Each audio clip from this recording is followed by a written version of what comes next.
Hello,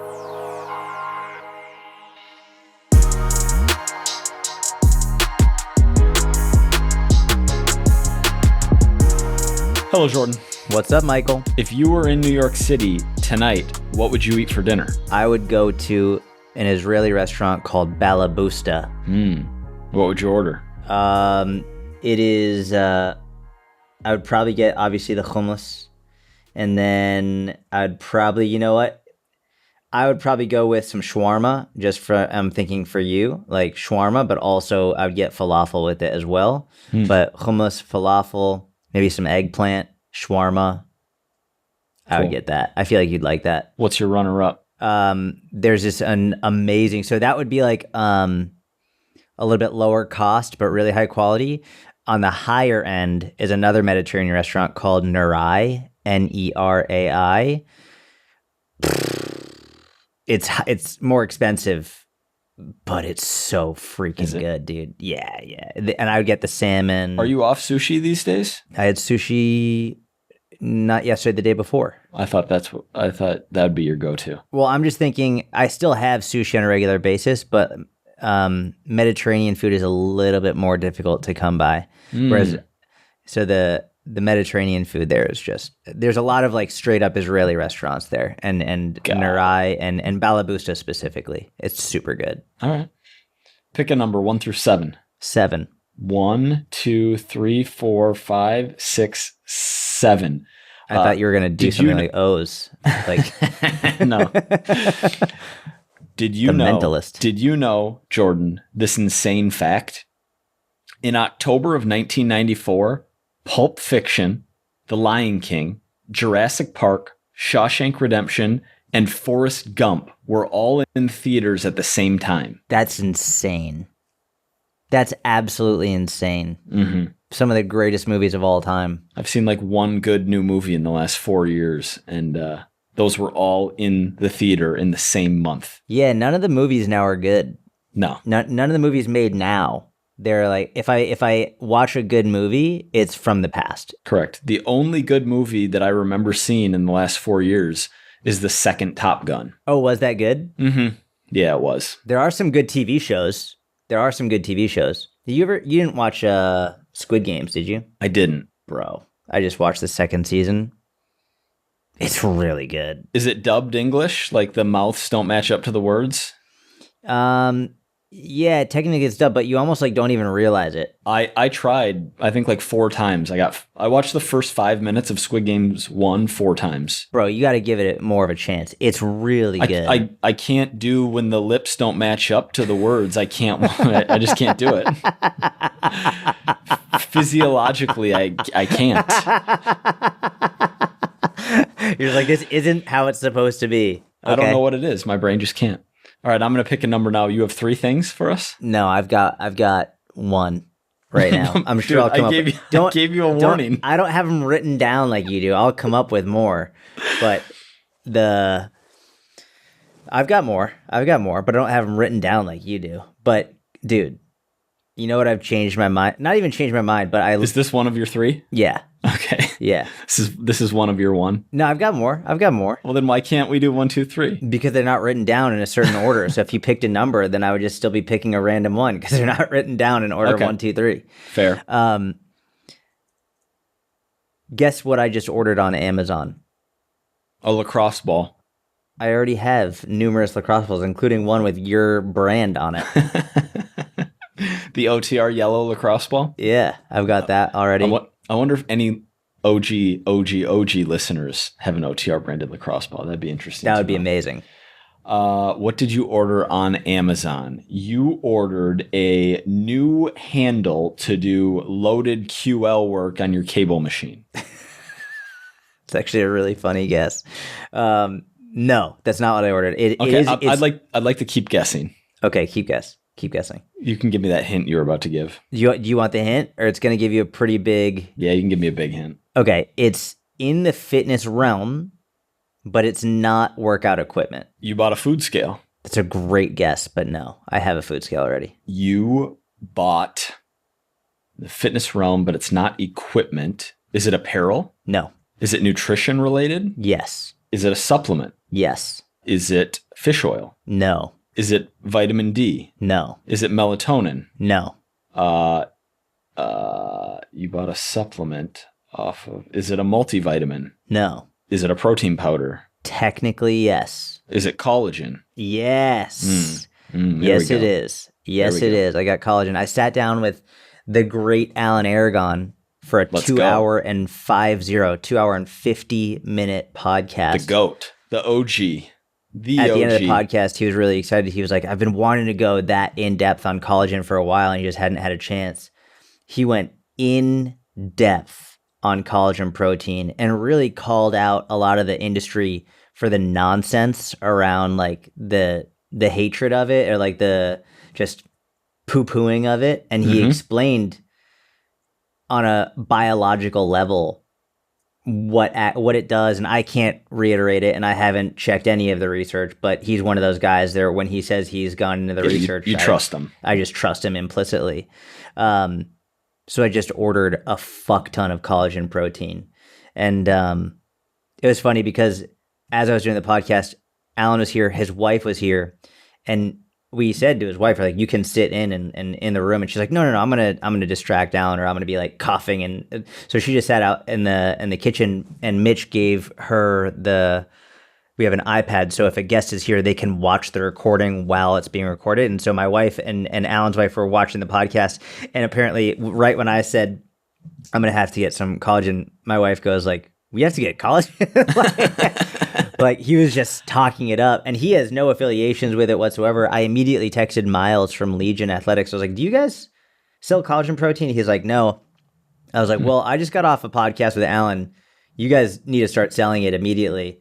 So we'll see if Legion starts doing it. Mike's so smart. It's probably just too commoditized that there's no way to differentiate. Like, but I would have pushed it for Legion. Like if it was I mean, they only do high quality supplements, so I just don't know the cost of making it versus distribution.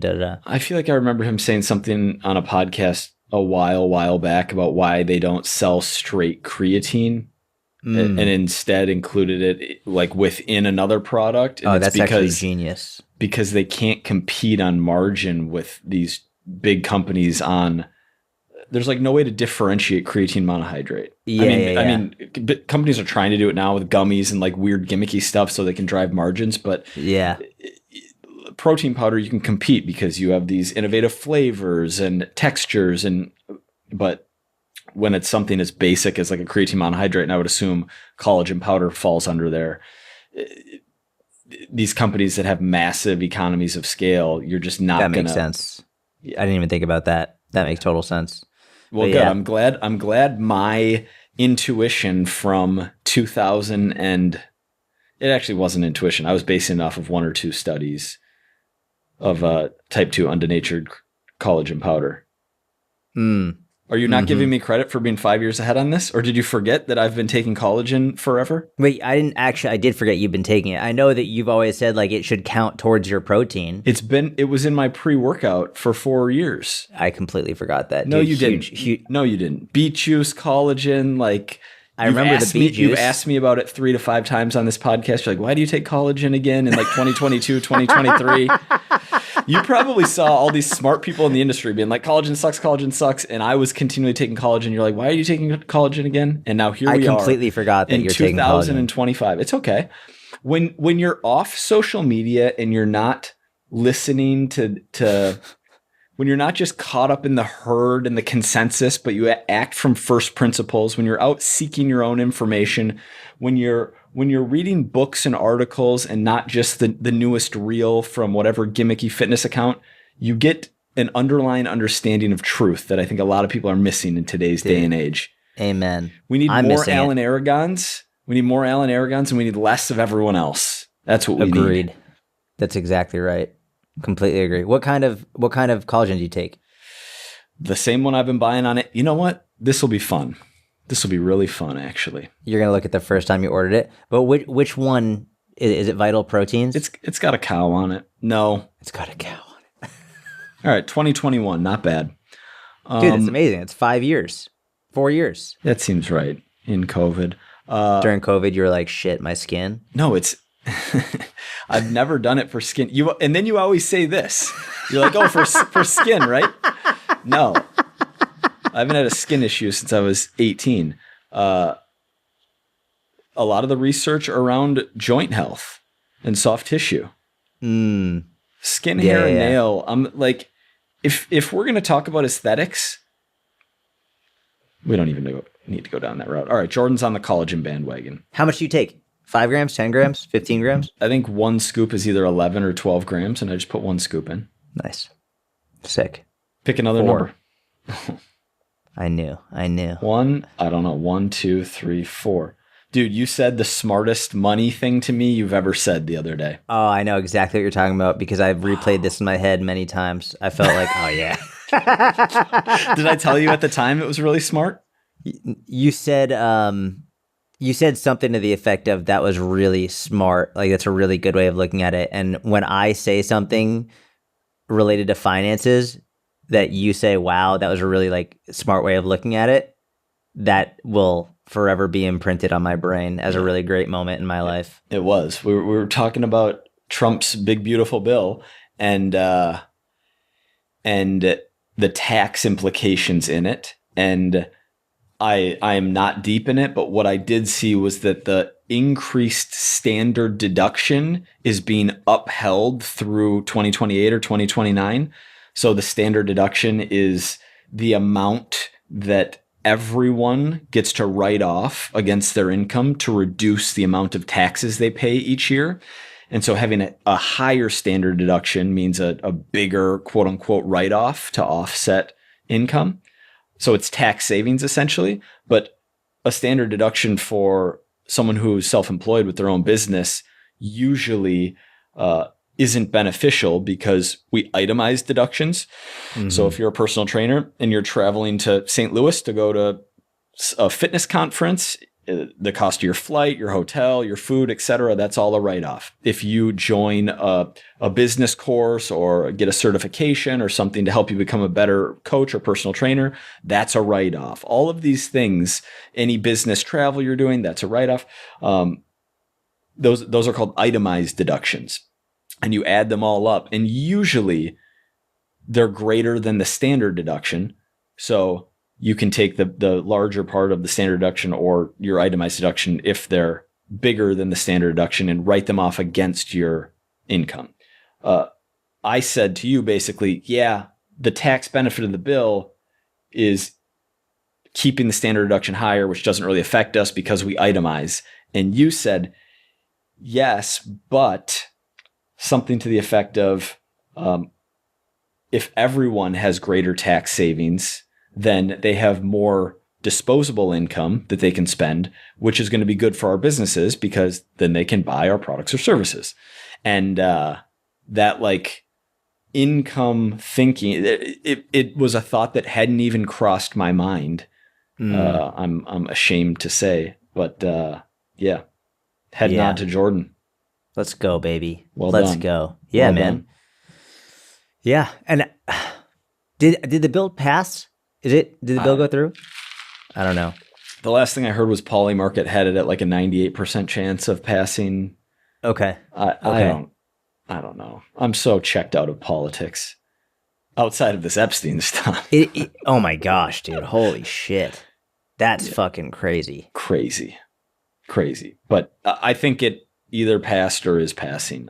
I just think what's interesting as a small business owner, you have to be more in tune with the economy than I feel like someone who their paycheck is the same every week or every 2 weeks or every month. Obviously someone could be looking at macroeconomics or microeconomics, or someone could be looking at the economy from afar. But when your paycheck is not guaranteed to be the same week over week, month over month, year over year, and it's impacted directly by the state of the economy, I feel like I tend to be more in tune with it. And so it is interesting for me with several businesses to see what's happened. I would say,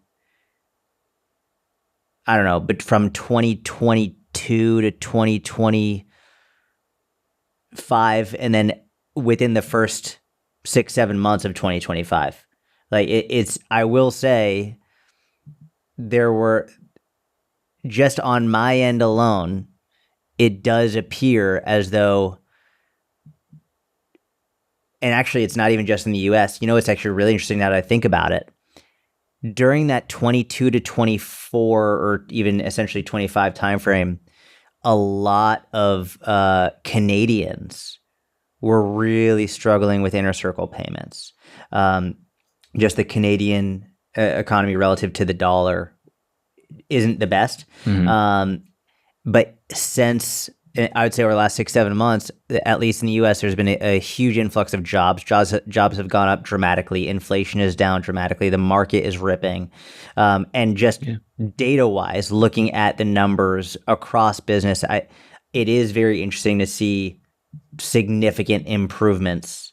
And it's hard to point and say, well, it's because of this one thing, but it is. I think it would also be equally disingenuous to say there's no way that's played a role in it. Yeah. Market is ripping. The dollar, the Canadian dollar is doing well relative to the US dollar because the US dollar has been trash in 2025. It's down like 11% or something as of now. But yes, all of the rest is true. And 100% paying attention to macroeconomic trends, especially as your business gets bigger, makes sense to allocate some percentage of your time and energy to, if you have 2 clients, you don't need to be like sweating the markets on a daily basis. Like focus on making good, helpful, educational content. But when you've got employees and you've got stuff like all of a sudden, you got to pay attention to a little bit more. Yeah. Absolutely. Am I picking or are you picking? No, I'm picking. So let me ask you, I'm trying to figure out how I want to frame this question. I'll just say it rather than asking a question, and then we'll have a discussion around it. I asked Grok, and I'm going to be experimenting with Perplexity, by the way, as a side note, completely separate from this discussion. But I asked Grok to compile all of the known data on strength training. Why'd you throw that in there? I just want to try all the different options, especially as it gets more and more advanced and as more come out. I just want to try it and see what it's like. But so I asked Grok, I said, I want you to compile all of the available research on strength training and plyometrics. And I want you to pit them against each other. And I want you to tell me, if you could only choose one, and I hate when people do this, but I wanted to see, if you could only choose one specifically for bone density, would you choose strength training or plyometrics? And it did its little calculation, and it started to reference all these different studies, and it was like, based on all of the available data, what would you say? What do you, before I tell you, do you think Grok is going to say, based on all the available data, strength training or plyometrics? You would only bring this up if the answer was plyometrics. Yeah, okay, your O is the mentalist. That's right, correct. Plyometrics was the answer. And then I went in more detail asking why, what's going on, and it explained what do you want to say? Go for it. I had a client who basically saw someone with the specific intent, and I'm trying to remember if it was a doctor or physical therapist, but like with the specific intent of designing a training program to maximize bone mineral density or minimize the reduction of bone mineral density. And there were some very interesting aspects of the program that were like, not plyometric, but like hanging from a pull-up bar and dropping to the ground, like doing 5 sets of that. Plyometrics. So, yeah. Depth drops. Yeah. But the program that person made was optimized for maximizing bone mineral density at the expense of many other things. It was a very bare bones program. It had like squatting, barbell back squatting and deadlifting, the same set and rep range multiple times a week, both to like maximal intensity. There was very little movement on any other planes of movement. And And I was like, we can try this. However, I would imagine ABC is going to happen. Like your joints aren't going to feel as good pretty quickly here. You're going to develop some like overuse, not necessarily injuries, but nagging pains. But like, let's give it a shot. And within 6 weeks, she was like, I want to go back to shit. Yeah, Yeah, of course. Yeah. I mean, squatting and deadlifting at maximal intensity several times a week is wild. And we didn't even do that. I was like, you can do 1 day a week of each, but then That's still tough. Yeah. Yeah. I mean, that's starting strength. Yeah. What was she? Intermediate, advanced? Intermediate. Yep. Yeah. So it's, taking a bigger toll. She's stronger. Yeah. But I thought it was really interesting. And it went into the explanations as to why, from like a physiological level, what's happening stress-wise on the bones when you're strength training versus when you're doing a plyometric activity, which makes sense. Like there's more stress, direct stress on the bones from plyometrics relative to strength. So the stress from strength training, it depends on the type of strength training, right? So it's like, for example, a leg extension or a leg curl is not nearly as good from a bone density perspective as something like a squat or a deadlift, right? Because you have way more force coming down on your bones from the squat or the deadlift relative to the leg extension, leg curl. There obviously is research showing very clearly, and one study specifically stood out to me in postmenopausal women who were trying to improve bone density, and leg extension, leg curl did improve it, but something like a goblet squat or a lunge probably would have been better, as you have more direct loading on the bones. But it's coming from, obviously you get the extra weight, but as you're moving, the muscles are pulling on the bones in order to create that movement. So that's where you get that a lot of that stress on the bone and the bone density improvement. Whereas with plyometrics, you're actually having direct impact. It's that impact stress on the bone that leads to the I'm going to use terminology probably incorrectly, but to create more osteoblasts to help increase bone density. But me going into, and I feel like this is just something I'm doing as I get older, father, trying to just be all around. Like, it's funny. Like, I literally now train almost solely for as I age, just for performance as I age. And I just think so much about the strength industry. And there have been so many times that the hardcore strength industry has prioritized strength at the expense of literally everything else. Sort of like how the program you just mentioned prioritized bone density at the expense of everything else. It's like the strength industry. And now I'm remembering it also had like a barbell overhead press, I think, twice a week. And that was the program. Yeah. It's, I remember when we were younger, it was just strength training. You don't need cardio. And the whole phrase of my lifting weights faster is my cardio. And that was like a whole big in the strength world. You don't need cardio. You just need to lift weights faster. And then there's the whole, like, you don't need to do any mobility work. You just need to strength train. Like, that's fine. And I feel like the strength world, and I'm sure this happens in every realm of the industry, but in the strength world, it's strength is most important and nothing else. And I feel like it's actually doing a disservice to the people who are just trying to improve their overall health, trying to be more holistic in everything, where you can, just because strength might be the ultimate priority doesn't mean it's strength at the expense of everything else, you know? For sure. I mean, even a simple comparison, comparing cardio and strength there, it's like, what is better for the average 50-year-old man or woman? Like, spending all of your training hours every week on maximal strength, or spending some of your time strength training and some of your time zone 2 cardio and maybe a little bit of time doing a higher intensity cardio? Like, what is better for your health from age 50 to 70? It's very clear, not spending every second trying to maximize strength, unless you're trying to be a world champion powerlifter, in which case you're not trying to optimize your health. You're trying to be the best at something. Right. Yeah. Be the best strength athlete. Yeah. Yeah. Cool.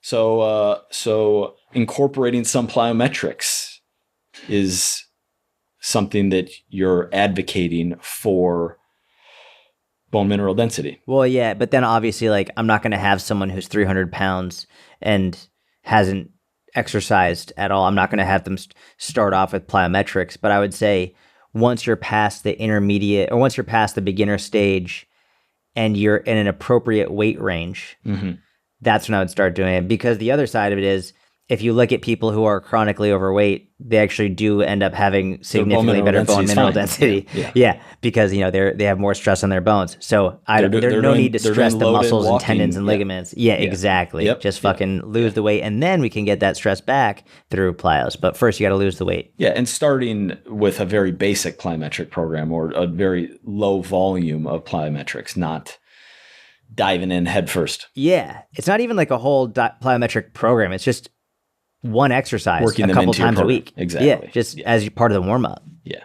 We're not going full, gosh, how am I blanking on the guy's name? Tony Horton, P90X, plyo day, yeah, dude. Yeah. Oh my gosh. We've had some back and forth because I got pretty jacked on P90X my sophomore year of college, but I was skipping the plyo day and I think the leg day. I was just doing the two upper body days and the ab day.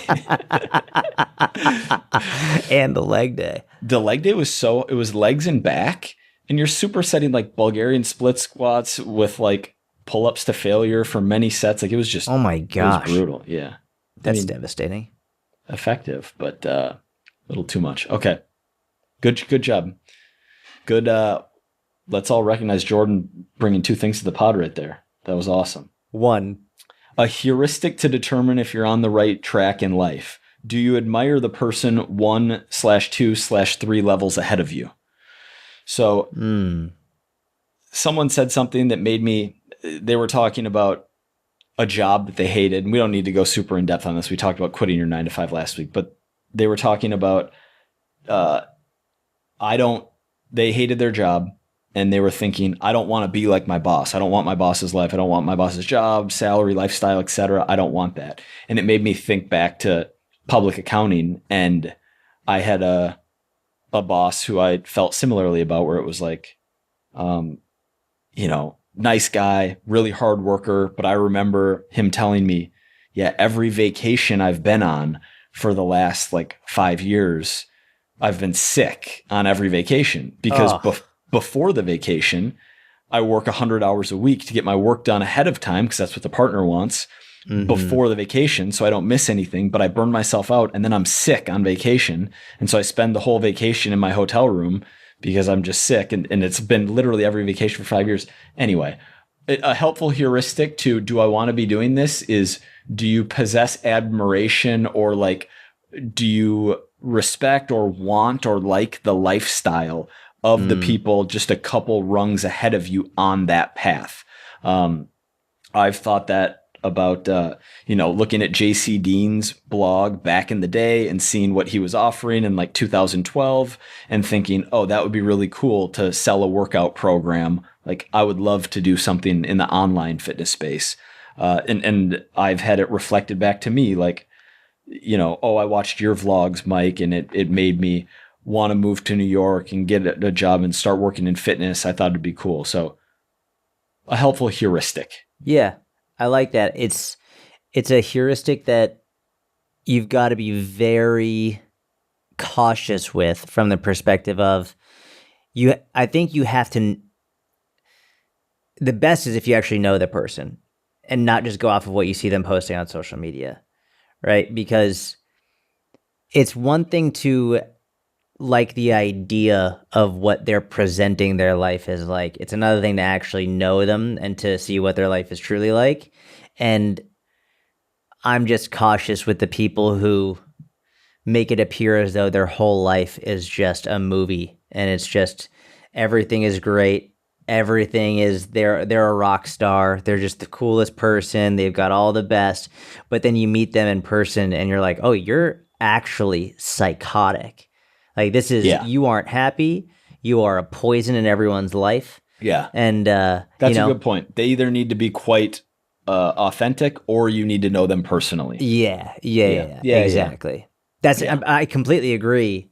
But don't get tricked. Like also, I mean, I even think about this for me. I get people who tell me they're like, oh my gosh, your life just looks so amazing. And I am biased. I think my life is amazing. But then these same people will be like, I'd love to intern with you to see what your day-to-day is like. And I'm like, if you hung out with me, if you just watched me day to day and you just hung out, you would be super bored. They'd be bored, but do you know what they would really be? They'd be like, oh shit, you work a lot. Yeah, and imagine if they were doing it when you were really on the come up. When you were on that train going across the United States, working 16 hours a day, slamming coffees and emailing with clients. Like, correct. No. Yeah. But and even now, just grinding. Yeah. They're like, oh shit, you do a lot of work. Oh shit. It's like, yeah. And then when I'm done with my work and I'm hanging out with my family, I'll post videos of that. And then that's what you'll see. But I'm not posting videos of me when I'm fucking grinding. Because I'm fucking grinding. Yeah. And like you see a 7-second clip and think, oh man, that's what I want. It's like, but that's not the majority of my time. It's a good point because content isn't that transparent these days. I feel like it used to be more transparent. People who are transparent, I feel like it's... Yeah, but remember in like 17 and 18, we'd be in the movie room like making stories. 2019, like we're great. It's midnight. We're grinding. grinding. It's 7 a.m. We're grinding. I don't know. Yeah, it definitely is. It don't is get tricked. Yeah, that's the asterisk by this is don't get tricked. Yeah, and yeah, don't get tricked. Don't get fucking tricked. What's your number 3? My number 3 is another one from the conversation with the great Alan Aragon. It's another thing that we discussed that I thought was... Is this what you were thinking of when I talked to you before the pod and you're like, I'm not going to tell you now? No, that was the collagen. That was the collagen one. Okay. No, it was interesting because I asked Alan about artificial sweeteners. Mm-hmm. Big topic of discussion. And even among the people who are like very adamant, I still feel like there's just uncertainty, which is fair because I still think there's a lot of research to be done. But we were talking about artificial sweeteners, and he had said that in order to reach what we know now to be an unsafe level over a long period of time, you'd have to be drinking gallons of diet soda, for example, aspartame, for gallons and gallons and gallons for years and years and years, and even then, the risk of harm is just so low, it's not even funny. And then he was like, so I tell my clients, like, try and keep it to 1 or 2 a day. And then I was like, well, why only 1 or 2 a day if the risk of harm is so low? And he was almost like a little bit taken aback. He's like, it's a good question. Like, why do I have them limit it to 1 or 2 a day? And I was like, is it because maybe there's a risk that you're not sure of? Or is it because you think that they should just get used to drinking fucking water and not having this like sweet taste all the time in their mouth, and they should be okay having a little bit of boredom and just like bland stuff, just water? And he said, all of these are great questions, but what he said was, it's actually the caffeine.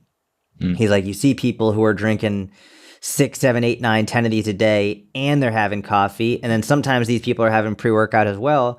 He's like, it's not uncommon to see people getting 600, 700, 800 plus milligrams of caffeine a day. And that is far more concerning than the artificial sweeteners. Mm-hmm. And so I told him, I said, if in a hypothetical situation, you've got a caffeine-free drink, 0 caffeine, none in it, but it's diet soda, so it has aspartame in these current levels. He's like, that I would have no issue with that. Very interesting take. Yeah. I'm with him on the artificial sweetener, low risk of danger. I'm even more with him on monitoring caffeine intake. Mm-hmm.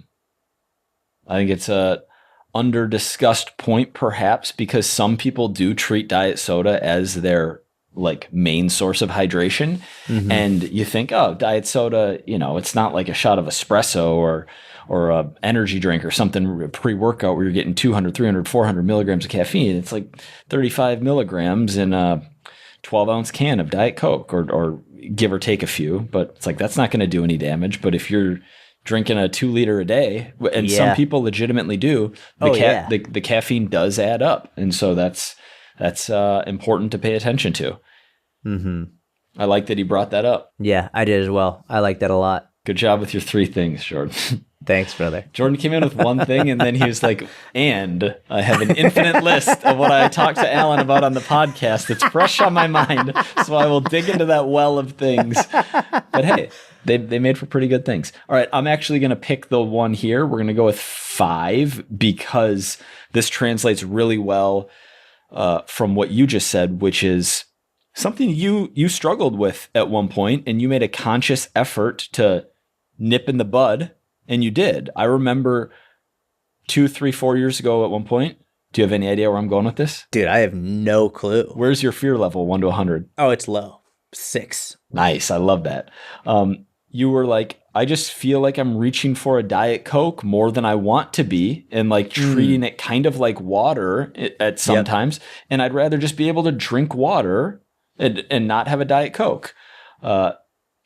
So that taken to the extreme is this next thought that I'm playing with, which is a fixed period of time, a test or a challenge. Are you proposing this to me? No, you're not going to do it. Now you're really trying to get me to do it with that reverse psychology right there. Brother, once you hear it, you're not going to do it. And I'm not. None of us are going to do it. Okay. All right. Well, it'd be sweet if one of us did, but I don't think either of us. Look, I'm more likely to than you are, and it'd be very hard. This is like a 30 days would be impossible, but 60 or 90 days would be really cool, but also even more impossible. You only are allowed to get dopamine from things that are hard. That's what she said. And you can't get it from things that are easy. For a complete reset of like baseline neurotransmitters, given we're really just being abused, like our brains are being abused by the content we consume, by the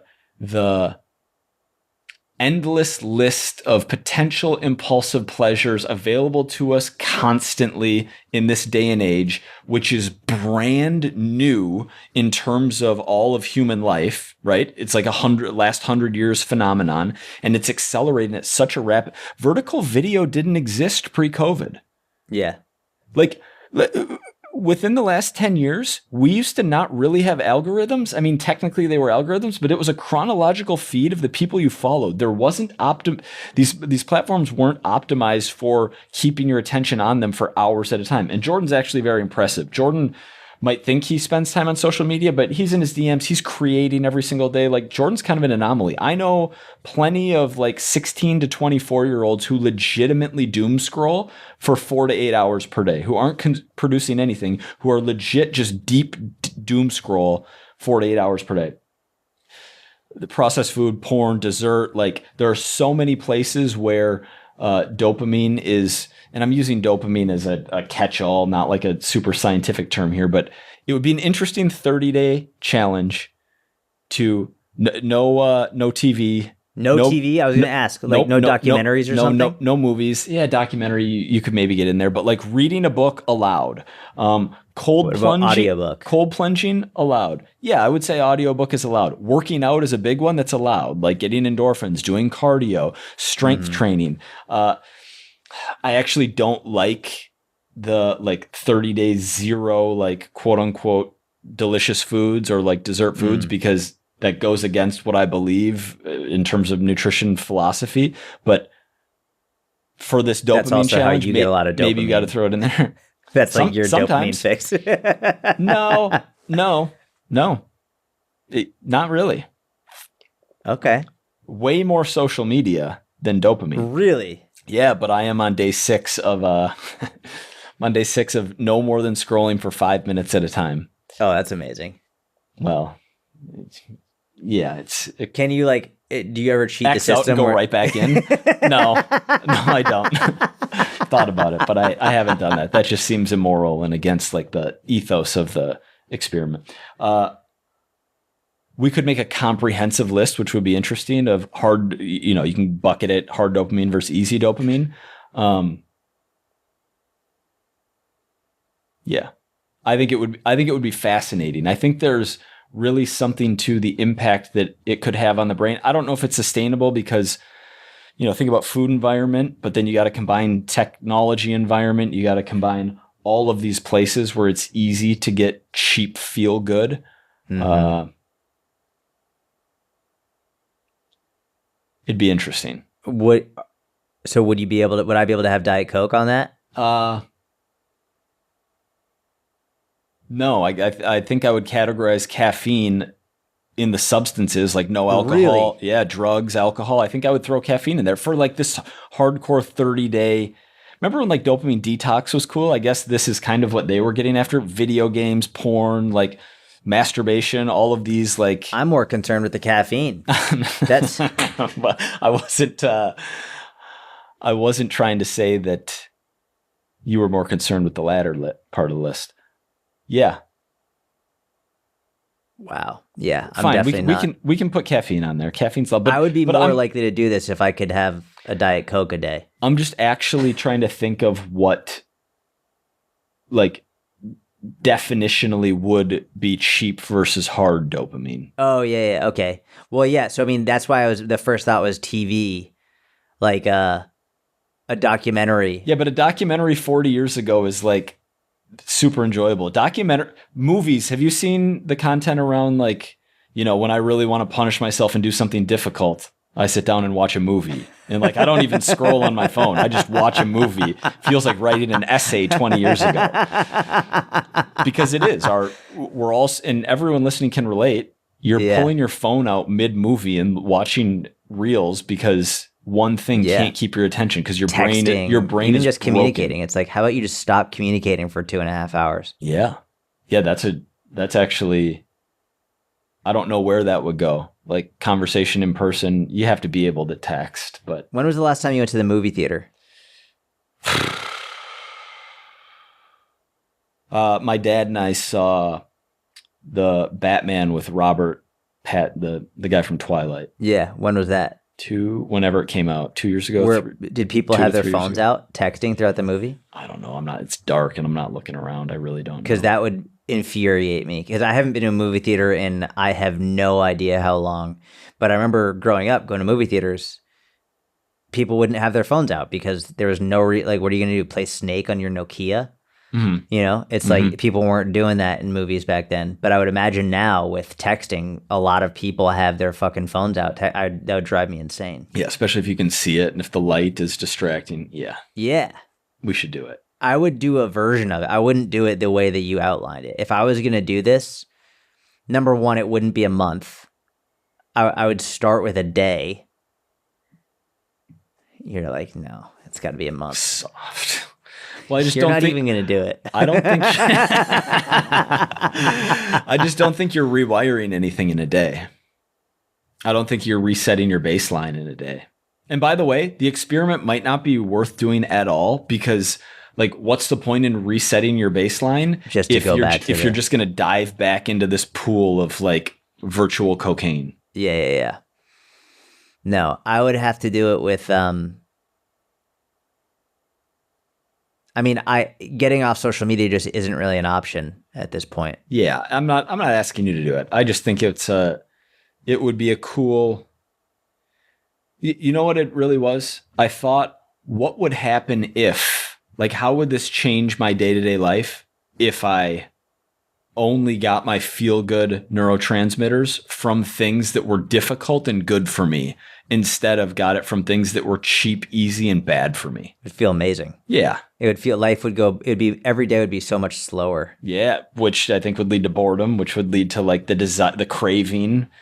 But I think over time that would dissipate. You know who does it right is the Amish. I agree. They live like that every day. Yeah, they did. They are living right. That's the right way to live. That's what they do. Do you find that it's popular and lots of people are obsessed with this idea that I constantly bring up on the podcast, or do you find that I'm more of an anomaly in having an obsession with this idea? I think there's a subset of I think that there's a group of people that I would put you in that are really into this stuff.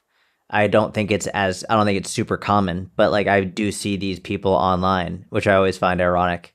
But like Yeah, it's I've thought about that. Well, at least they're posting about it instead of well. That's the consuming thing is, it. I think most people who are like this are not really posting very much, so you tend not to see as many of them online. But they should be the ones posting more because it's almost like saving people from the trenches. Yeah, but they're not willing to sacrifice their own health and sanity. Yeah. Yeah. Can see that argued either way. Jordan, give me your Mount Rushmore of sports. Now, does this factor into how they are as a human being, or just their athletic prowess? You can do it however you like. Well, give me, because if it factors into how they are as a human being, then the first one I'm going to say is off the list. But if it's just based on pure athleticism, who was that person? John Jones. No. Let's make it Just athletic. at least 90 to 95% athleticism. If it's just athleticism, John Jones is number one. I think he's got to be the. How many was it? Do I have 3 or 4 people? Is that all I 4. have? Yeah. 4. Okay. John Jones. I would say. I mean, I don't like this. I don't like really him either, but LeBron James, just like absolute freak. John Jones, LeBron James. I'll say, let me think, who else is in there? And here's what I'm doing. Here's how I'm sort of classifying this in my head. It's not classified based on just how good they are in their own sport. It's also, how good do I think they would be in literally any sport they tried? Oh, that's fascinating. That's where my brain went. Okay, that'll be your Mount Rushmore. My Mount Rushmore is who are the greatest athletes who you put them in any sport and they're going to dominate. That's where my brain went. Then I feel like you need to pick some multi-sport guys. Well, like I was thinking. Bo Jackson. I was gonna.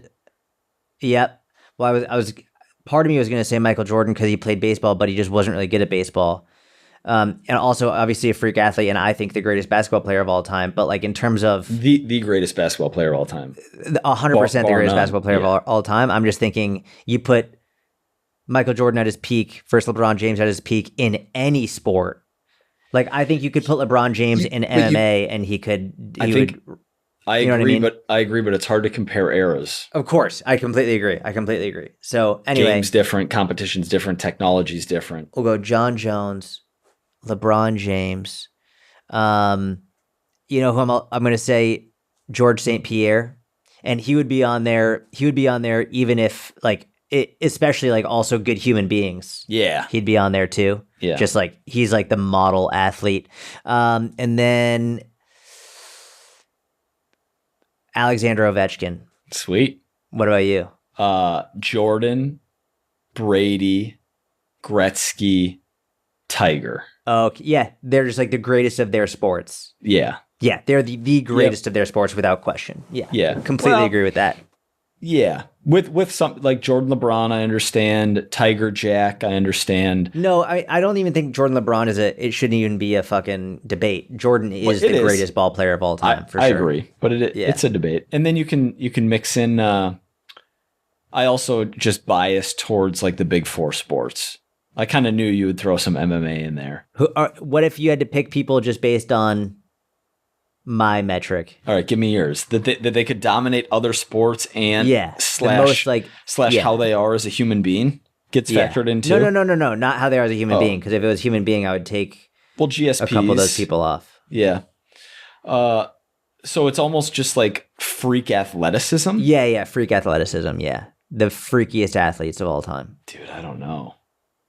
I think I would have to look at like the dual sport athletes or guys who like were multiple positions, like showed versatility, not just like the idea like, hey, this guy's a freak NBA player. He could be a top 10 tight end in the NFL. Like, yeah. But people who actually did it, like a Deion Sanders, like a Bo Jackson, even thinking about, because when I was thinking of Mount Rushmore, I was thinking of accolades in their individual sport, but in sports that are less popular or that I care about less. And thinking like a Michael Phelps or a Usain Bolt or even like a Serena Williams were some of the names of people who were dominant. But that's not your list. That's a high degree of specificity. Yeah, you're doing it just like when they were playing their sport at their time, who was the most dominant? Yeah, I mean, Serena Williams, obviously. Yeah, Michael Phelps, obviously. Kipchoge, you got fucking, yeah, I mean, yeah. Great episode. Thank you very much for listening. Shout out to David, the GOAT. Jordan and I are late getting this one recorded, which was my fault, actually. I really want to blame my daughter. I'm not going to blame my sweet little daughter, but we were supposed to, and I'll just tell the story. We were supposed to record on a Tuesday, and it was a rough, like I legit don't think I had slept, and it was 6 a.m. I also had Gary at 4:30 a.m., which isn't like our normal time. It just worked out that way. And so by the time I was finally going to sleep, then it's like, oh, I got to coach Gary in an hour. So I didn't even go to sleep. And I was like, dude, we're not potting today. But David, getting it ready on time. Thank you very much. Jordan, your flexibility, rescheduling, always the P. Thank you, everyone, for listening. Oh, subscribe on YouTube, please. Yeah. We never push the YouTube channel, but just for vanity metrics, we would like you to subscribe on YouTube if you've listened this far, just so we can know who really made it late in the episode. Just hit YouTube, Personal Trainer Podcast. You'll see our little mug from like 5 years ago and just ding, subscribe. Ding. See you next week. See ya.